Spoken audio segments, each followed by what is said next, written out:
गोवा म्हणजे निसर्ग, गोवा म्हणजे समुद्र किनारा, गोवा म्हणजे समुद्राला आलेलं उधाण आणि त्यात समुद्राला उधाण आलेल्या प्रदेशात विचारांना उधाण आणण्यासाठी आणि विचारांचा जागर करण्यासाठी गोवेकरांनी व्याख्यानाचं आयोजन केलेलं होतं। या ठिकाणी गोव्यातील बाबासाहेबांचा पहिला पूर्णाकृती पुतळा असणाऱ्या पुतळ्यास पुष्पहार अर्पण करून अभिवादन केले व कार्यक्रमाच्या ठिकाणी प्रस्थान केले।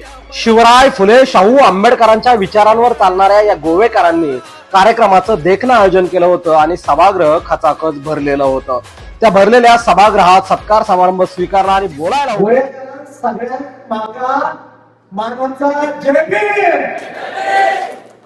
एससी प्रवर्गासाठी राखीव असलेल्या गोव्यातील या पेरणे मतदारसंघामध्ये आयोजित केलेल्या सामाजिक मेळाव्यामध्ये गोवेकरांचा उत्साह ओसांडून वाहत होता।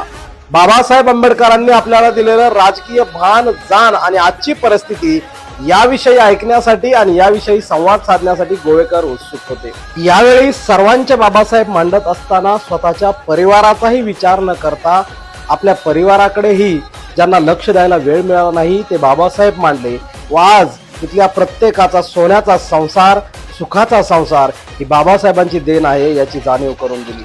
शोषित बहुजनांच्या उद्धारासाठी बाबासाहेबांनी घेतलेले कष्ट, माता रमाईंनी केलेला त्याग ऐकताना उपस्थित माता भगिनींच्या डोळ्यातले अश्रू दाटून येत होते। अनेक जण उभा राहून घोषणा देत होते। शिवराय फुले शाहू आंबेडकरांचा सर्व इतिहास ऐकून गोवेकरांच्या मनात एक नवा उत्साह संचारला होता आणि त्यांना आपल्या अधिकारांची, हक्कांची जाणीव झाली होती। हे व्याख्यान ऐकून गोवेकर भेटीसाठी उत्सुक झाले होते।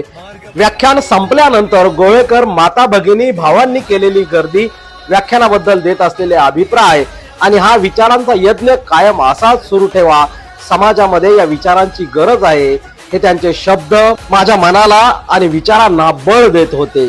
गोवेकरांच्या या प्रेमापुढे महाराष्ट्रातून, पुण्यातून गोव्यापर्यंत केलेल्या प्रवासाचा शीन कुठल्या कुठे निघून गेला होता आणि मनामध्ये विचारांचं एक वादळ उठलं होतं। निसर्गाच्या सानिध्यात रमणारे, निसर्गालाच आपला देव मानणारे आणि निसर्गावरच ज्यांच्या रोजीरोटीचं साधन आहे ते गोवेकर विचारांनीही ओतप्रोत भरलेले आहेत आणि विचारांवर चालण्याचा संकल्प आज त्यांनी मनामध्ये केलेला आहे।